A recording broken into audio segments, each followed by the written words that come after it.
Hello, welcome to week 8. So this week we're going to be talking about the Revolutionary War. And we left off last time with the battles of Lexington and Concord, and that was April of 1775, and that is the start of the Revolutionary War. So our first slide here is going to be about the Second Continental Congress. This was the following month in May. And the main question here was whether or not the colonies were going to shoot for independence or if they were going to try and reconcile with Great Britain. And even for those people who were leaning towards independence, they didn't necessarily mean separating from Great Britain, just being more of an independent entity.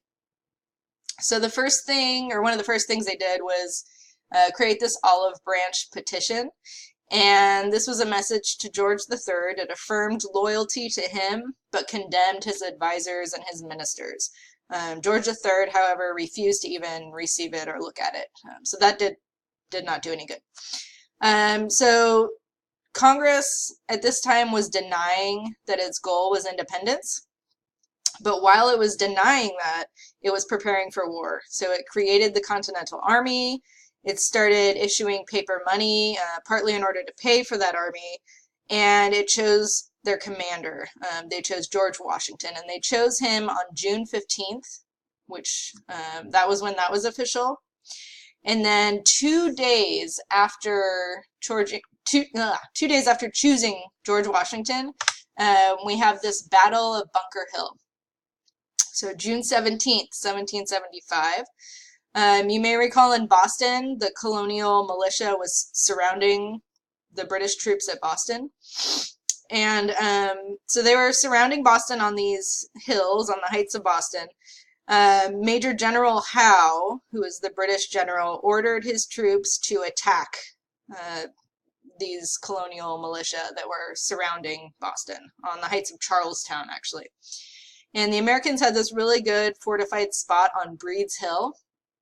So there are actually several hills. One of them was Breed's Hill, one of them was Bunker Hill. This battle actually took place on Breed's Hill, so it's always been named improperly. So the British started running up the hill and attacking the American troops. In general, attacking people who are above you is not a good idea, because the people who are above have the advantage and they can just shoot down and really decimate the troops that are marching up.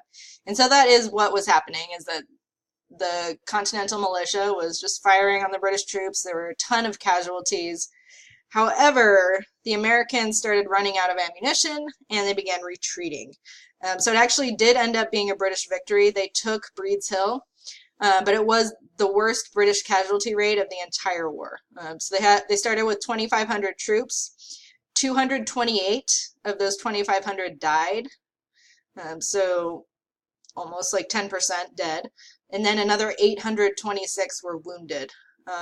So it was a really high casualty rate, almost half either were dead or wounded. Another thing that I want to talk about is a little later on, so we're going to jump ahead to November, where we have the Dunmore Proclamation that's issued. So Lord Dunmore issues this proclamation, which basically states that enslaved people would be freed if they fought for England. And so hundreds of enslaved people took him up on this.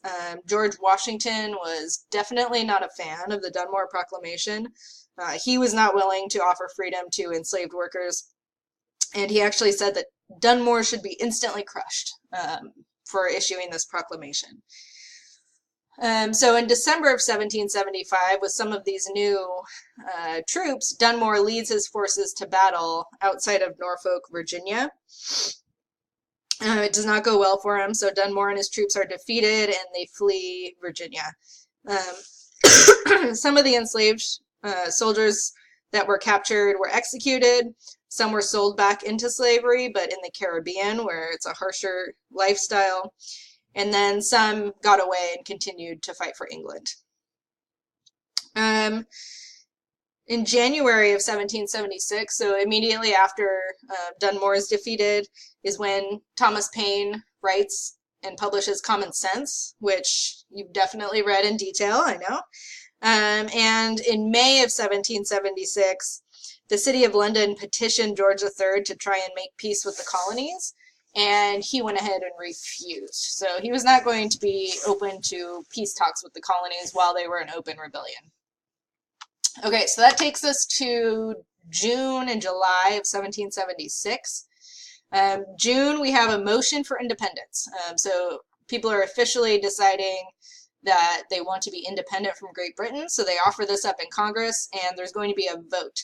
But the voting is postponed until July, and that's to give different assemblies and committees time to endorse or condemn the idea.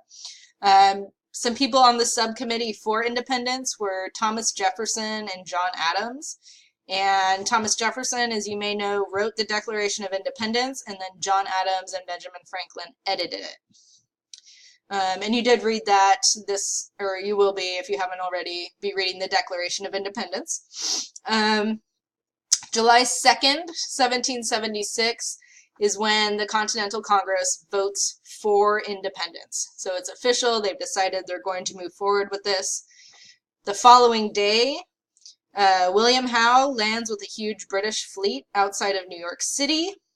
And then the day after that, July 4th, 1776, this Declaration of Independence is issued by Congress. And this is the first colony in world history to issue a document listing grievances, declaring itself independent, and asserting its own sovereignty.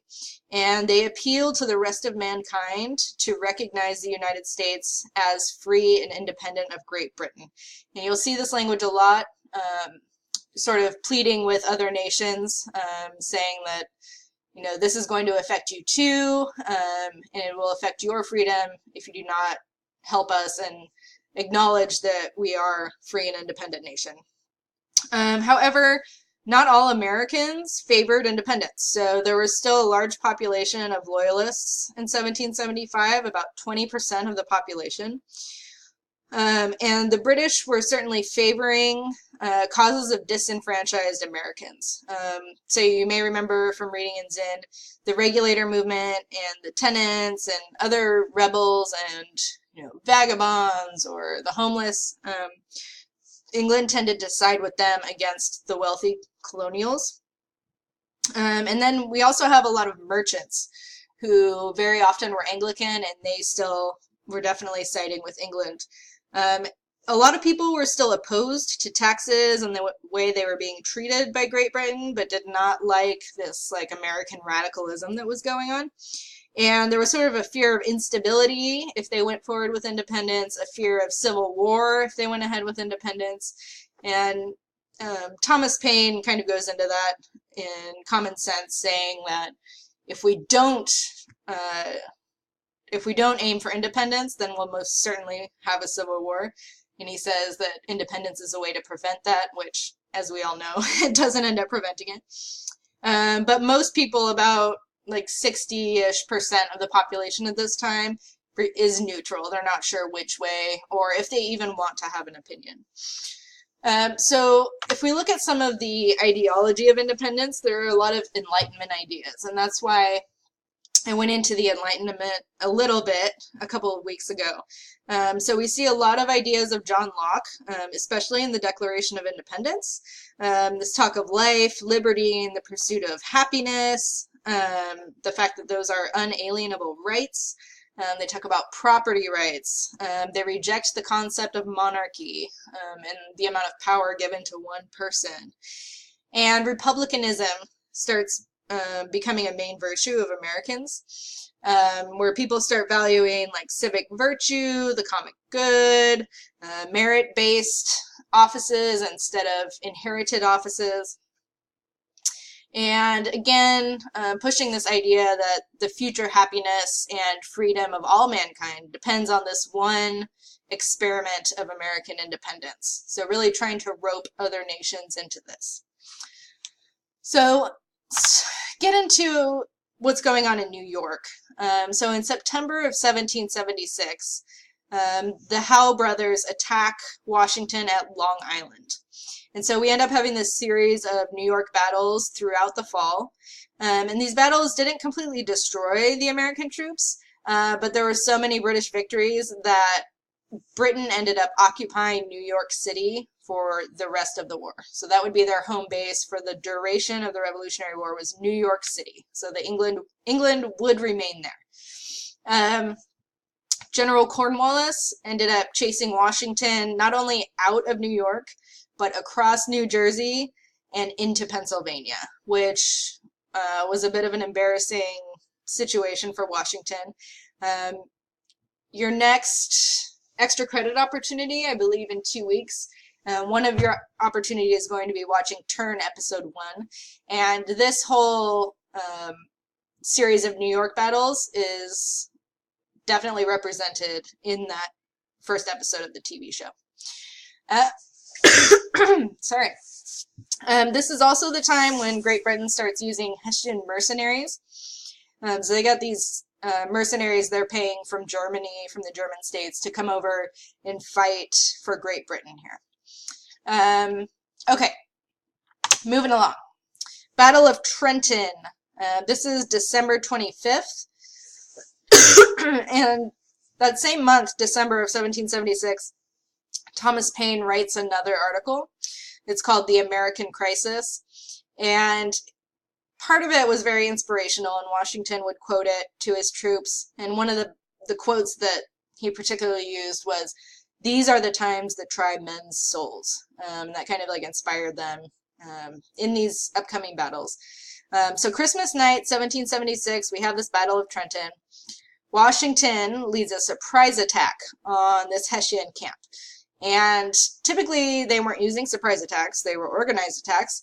But this surprise was a bit of a success. So they definitely weren't expecting to be attacked on Christmas. They weren't expecting Washington, his troops, the cannons, all the supplies and weaponry to be crossing this Delaware River. It was icy, it was freezing. And they marched miles, like, well, it says there, 19 miles to get to Trenton. So because they did that, it was very much a surprise, and it was a success. And because it was such a success, it encouraged Washington to do more surprise attacks. And so the next month, like 10 days later, they used the same style of fighting, the surprise attack at the Battle of Princeton, and that was a success as well. So the New Jersey attacks, these surprise battles, are really going well for Washington and the troops.